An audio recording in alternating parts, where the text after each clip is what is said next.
તો રાજ્યના પોલીસ વિભાગનું ઓપરેશન સુરક્ષિત સાયબર સ્પેસ મહિલાઓ બાળકોની ઓનલાઈન સુરક્ષા માટે મેગા અભિયાન હાથ ધરાયું છે। ગુજરાત પોલીસ દ્વારા મેગા અભિયાન શરૂ કરાયું છે। પ્રથમ 2 સપ્તાહમાં રાજ્યભરમાં 5289 જાગૃતિ કાર્યક્રમો યોજાયા।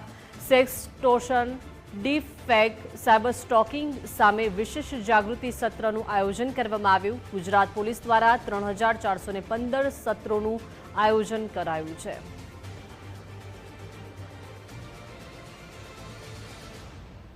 તો મહિલાઓ અને બાળકોની ઓનલાઈન સુરક્ષા માટે આ મેગા અભિયાન ગુજરાત પોલીસ દ્વારા શરૂ કરવામાં આવ્યું છે અને રાજ્યના પોલીસ વિભાગનું આ ઓપરેશન સુરક્ષિત સાયબર સ્પેસ જે અત્યારે મહિલાઓ અને બાળકોની ઓનલાઈન સુરક્ષા માટે આ અભિયાન હાથ ધરાયું છે અને પ્રથમ 2 જ સપ્તાહમાં રાજ્યભરમાં 5289 જાગૃતિ કાર્યક્રમો યોજાયા, જેમાં વિવિધ મુદ્દાઓ પર જાગૃતિ લાવવામાં આવે અને લોકોમાં જાગૃતિ આવે તેવા પ્રયત્નો કરવામાં આવી રહ્યા છે।